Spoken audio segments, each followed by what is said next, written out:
அஸ்ஸலாமு அலைக்கும். நம்மளோட தனிமைய இறைவனோட பேசுறதுக்கான ஒரு அற்புதமான வாய்ப்பா மாத்த முடியுமான்னு நீங்க எப்பதாவது யோசிச்சிருக்கீங்களா? வாங்க இந்த விளக்கத்துல இஃப்திகாஃப், அதாவது ஆன்மீக தனிமை மூலமா அதை எப்படி சாத்தியமாக்கலான்னு நம்ம பார்க்கலாம். இந்த ஆழமான வழிகாட்டுதல்களை நமக்கு தர்றது யாருன்னு பாத்தீங்கன்னா, மதிப்பிற்குரிய மௌலவி அல் உஸ்தாத் எஸ்.எம். ஃபைரோஸ் அல் மக்கி அவங்கதான். சரி, அப்போ இந்த கேள்விய மனசுல வச்சுக்கிட்டு வாங்க இந்த விளக்கத்துக்குள்ள ஆழமா போவோம். இது வெறும் ரூல்ஸ பத்தி மட்டும் இல்லைங்க, இறைவன்கிட்ட ஒரு ஆழமான தொடர்பை எப்படி ஏற்படுத்திக்கலான்னு தேடுற ஒரு பயணம் இது. முதல்ல இஃப்திகாஃபோட இதய பகுதின்னு சொல்லப்படுற விஷயத்துக்கு வருவோம். அதாவது அதோட உண்மையான நோக்கத்தை கொடுக்கற நம்மளோட அகச்செயல்கள். நம்ம ஆன்மா எப்படி வளர்க்கறதுன்னு பார்க்கலாம் வாங்க. ஒரு ஏத்திகாஃப் வெற்றிகரமா அமையணும்னா அதுக்கு அடித்தளமே இறைவனுக்கு கீழ்ப்படிஞ்சு நம்மள முழுமையா அர்ப்பணிக்கிறது தாங்க. இதுதான் ஏத்திகாஃபோட உண்மையான ஆன்மாவே. அப்போ இறைவனுக்கு கீழ்ப்படியறதுனா என்ன? அது வேற ஒன்னும் இல்ல, அல்லாஹ்வ திக்ரு செய்யறது, அதாவது அவனை நினைச்சுக்கிட்டே இருக்கிறது, திருக்குரானை ஓதுறது, அப்புறம் மார்க்க அறிவை தேடுறது. இந்த மாதிரி வணக்கங்கள்ல நம்மள முழுசா ஈடுபடுத்திக்கிறது தான் இதுதாங்க எழுத்துக்காஃபோட முக்கிய நோக்கம். சரி, இப்போ நம்ம மனசு சம்பந்தப்பட்ட விஷயங்களை விட்டுட்டு அதுக்கு சப்போர்ட் பண்ற வெளிப்படையான நிபந்தனைகளை பத்தி பார்ப்போம். இதுல நோன்பு, அப்புறம் நம்ம தனிச்சிருக்கிற இடம், இதெல்லாம் தான் அடங்கும். அடுத்தது நோன்போட முக்கியத்துவம். இஃப்திகாஃப்ல இருக்கும்போது நோன்பு வைக்கிறதுங்கிறது சும்மா ஒரு செயல் மட்டும் கிடையாது. அது நம்ம ஆன்மாவிய தூய்மைப்படுத்தக்கூடிய ஒரு பவர்ஃபுல்லான கருவி. அதனாலதான் அது ரொம்ப ரொம்ப சிறந்ததுன்னு சொல்லப்படுது. அப்ப இந்த நோன்புக்கு பின்னால இருக்கிற ஆன்மீக ஞானம் என்னன்னு கேக்குறீங்களா?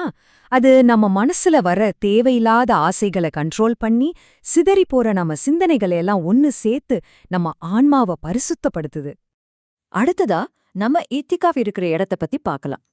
வழிகாட்டுதல்கள் என்ன சொல்லுதுன்னா, ஜுமா தொழுகை நடக்கிற ஜாமியா மஸ்ஜித்ல இருக்கிறது தான் ரொம்ப நல்லது. ஜாமியா மஸ்ஜித்னா என்ன? எதுக்கு அது சொல்றாங்க? ரொம்ப சிம்பிள். கட்டாயமான ஜுமா தொழுகைக்காக நம்ம இஅ்திகாஃப பாதியில விட்டுட்டு வெளியே போக வேண்டிய அவசியம் வரக்கூடாது பாத்தீங்களா? அதுக்காகத்தான் இந்த ஏற்பாடு.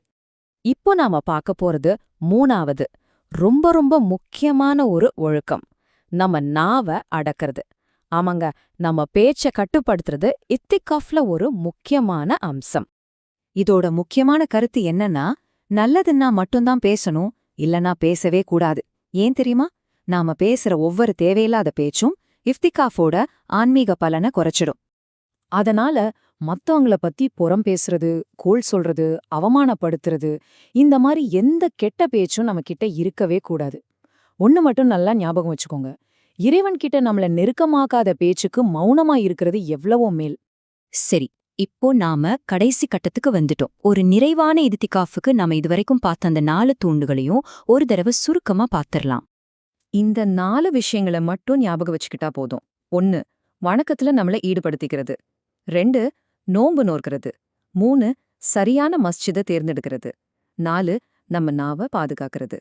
இந்த விளக்கத்தை முடிக்கிறதுக்கு முன்னாடி உங்ககிட்ட ஒரு சின்ன கேள்வி. இந்த ஒழுக்கங்களையெல்லாம் வெறும் இஃப்திகாஃபோட மட்டும் பார்க்காம நம்மளோட தினசரி வாழ்க்கையிலும் எப்படி கொண்டு வரலாம், எப்படி இதையெல்லாம் வச்சு ஒருமுகப்படுத்தப்பட்ட ஆன்மீக வாழ்க்கைய வாழலான்னு கொஞ்சம் யோசிச்சு பாருங்களேன்.